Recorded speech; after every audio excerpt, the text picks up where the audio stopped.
Today on Public Eye News, Governor Gretchen Whitmer delivered her State of the State address. But first, the City of Houghton passes a resolution in response to recent restrictive federal actions and executive orders. Coming up, Riley Joy will have your weather forecast ahead of the anticipated winter storm this weekend, and later I will bring you today's sports breakdown. I'm Reed Hall. And I'm Dylan Dubé, and this is Public Eye News.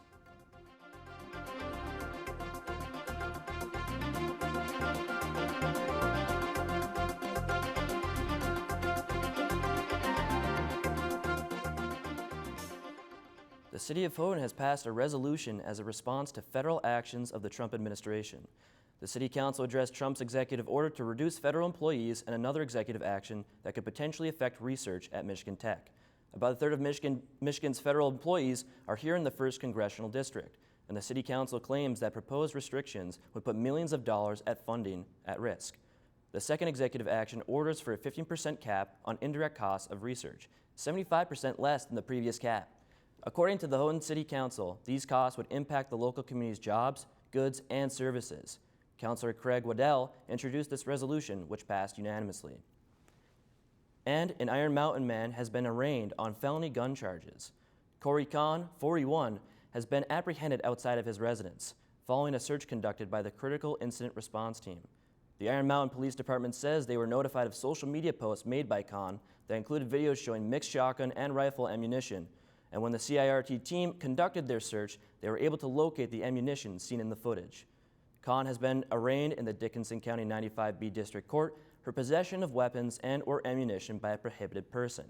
The felony includes a penalty of up to 5 years and or a $5,000 fine.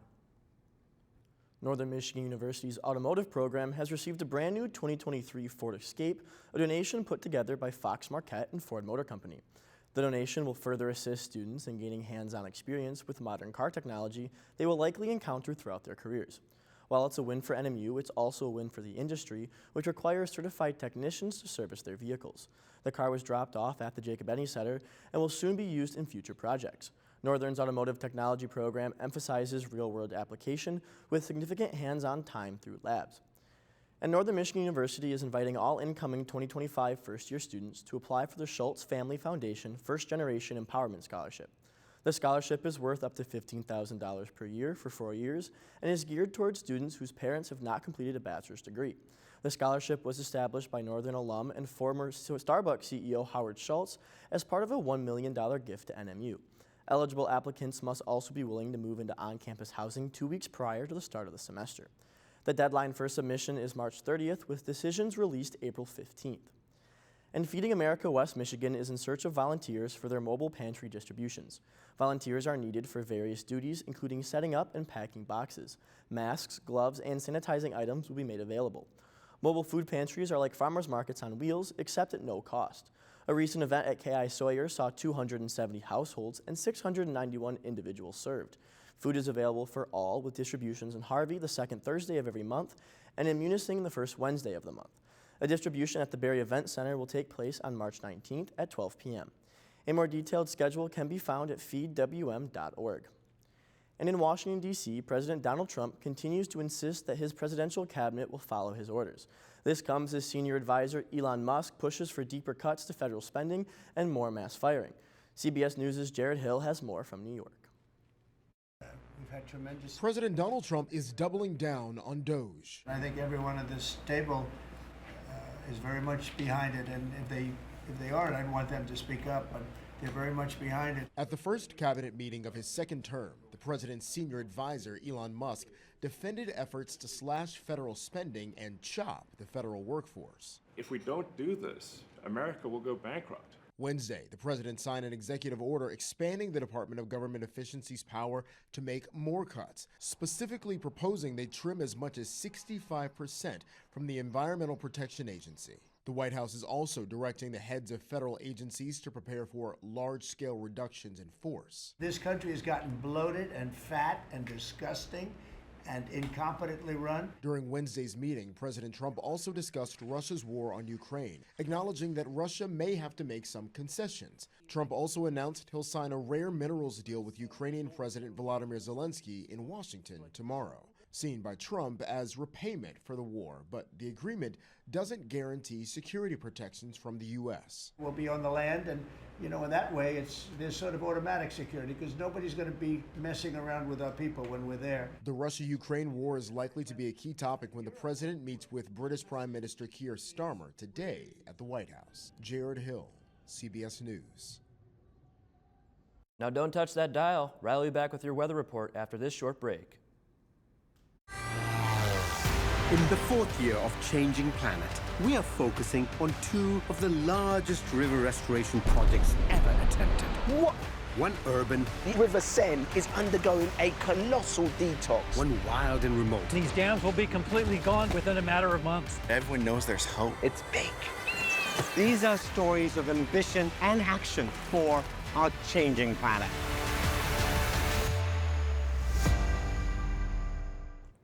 Welcome back. I'm Riley Joy here with your Public Eye Weather Report. Looking at the roof cam, things are still pretty chilly, but it looks as if the snow on the ground is melting, so I think things are starting to look up. Moving on to the UP, kind of all across the UP today is pretty cloudy. Up in Houghton, we've got 32 degrees, Ironwood also 32, Iron Mountain 36 with snow and rain, and down in Menominee, it is 40 degrees. Moving over to the other part of the UP, in Escanaba, it is 41 degrees, Manistee 36, Sault Ste. Marie 34, and here in Marquette it is 33 and snowy. Looking at today's current conditions, we've got winds coming out of the north-northwest at 16 miles per hour and a barometric pressure of 29.66 inches and falling. Looking on to tonight, we've got some snow showers coming, a low of 26, winds coming out of the north at 2 miles per hour, and the moon phase is going to be a new moon. Looking at tomorrow, we've got some snow showers, and we've also got a National Weather Service saying we're going to get 4 to 7 inches tonight, so be on the lookout for that. We've got a high of 36, a low of 18, and winds coming out of the north-northwest at 17 miles per hour. Looking on to the rest of the week, Saturday we've got a high of 15, a low of 12. It's going to be snowy. Sunday, high of 25, low of 11, partly sunny. And Monday, high of 38, low of 22, and partly cloudy. That's all I've got for weather. Now back to the desk. Thanks for that weather report, Riley. Now for some more statewide news. Gretchen Whitmer delivered her State of the State address where she pledged her willingness to collaborate with legislative Republicans. In her last 2 years as governor, Whitmer is looking at a split legislature after Republicans had flipped the state House of Representatives. Recently, signing a bipartisan package to alter minimum wage, Whitmer strikes a similar tone in the State of the State address, stating that she is entirely willing to work with Republicans in order to tackle issues that matter to Michigan residents. State Representative Carl Bonak released a statement in response, saying he's glad the governor is continuing to reach across the aisle to work with Republicans. Bonak says he's confident they can continue bipartisan negotiations regarding roads and energy. He hopes that Whitmer realizes the UP's need for reliable and affordable energy. And U.S. Senators Gary Peters, Alyssa Slotkin, and U.S. Representative Jack Bergman look to lead a bipartisan legislation to resolve the Keweenaw Bay Indian Community Treaty. The Keweenaw Bay Indian Community, or KBIC, has land claims over the dispossession of between around 1,333 and 2,720 acres of land. This was a result of the 1842 and 1854 treaties signed, which granted the land to the KBIC. This land then became the state land without any compensation to the KBIC. The bill that the Michigan lawmakers are looking to pass, which was unanimously passed by the Senate last Congress, would allow for funds to the U.S. Department of Interior that may be used by the KBIC for governmental services, economic development, natural resource protection, and land acquisition. And heart attack and stroke can be caused by peripheral artery disease, which is a condition that involves a buildup of plaque in the legs. CBS News Chicago is with a vascular surgeon who treats this disease. Take a look.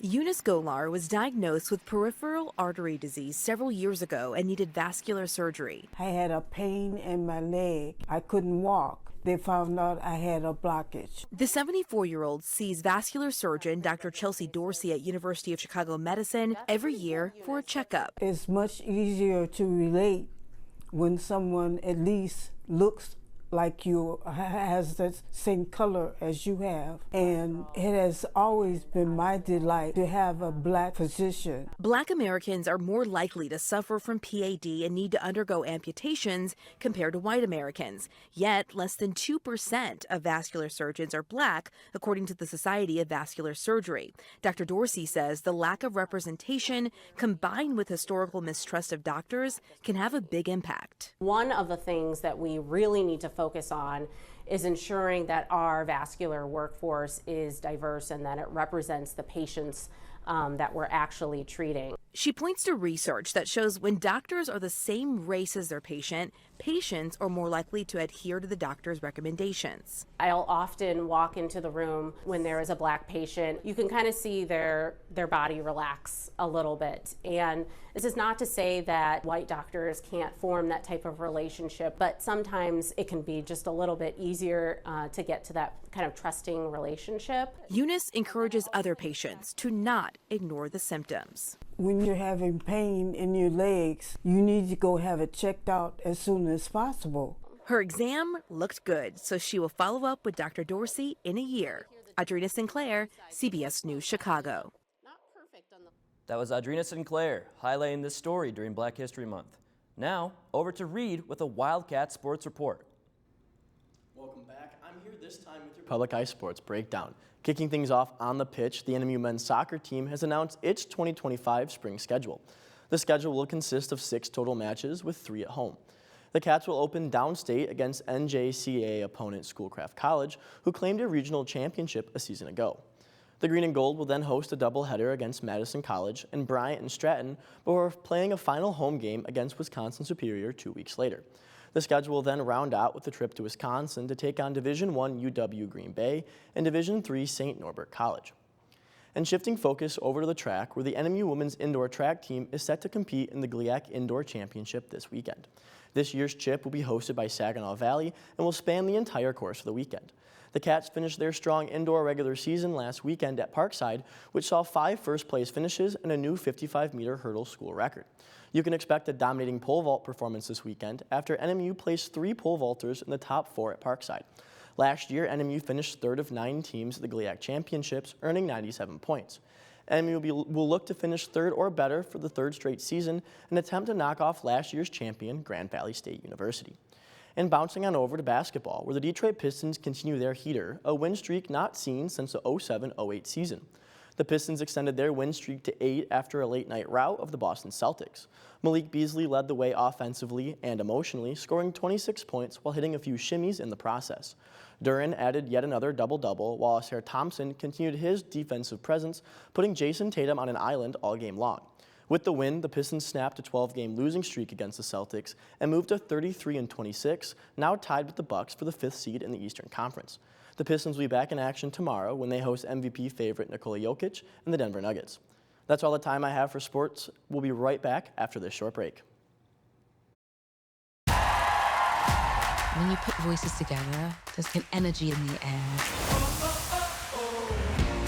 Keeping Black traditions alive, it's so important. The story was meant to be told. This feels so good.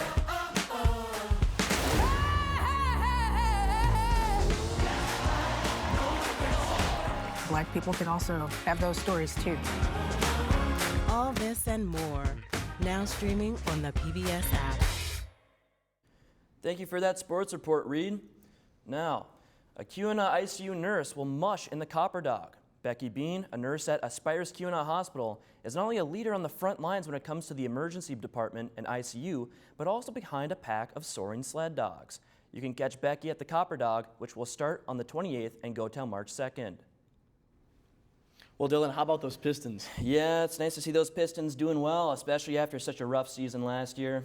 Definitely agree. I mean, first time they've had a win streak this long since 2007, 2008 when they had 11 or 12, so good to see. That's all the time we have. I've been Dylan Dubé. I'm Reed Hall. And this has been Public Eye News.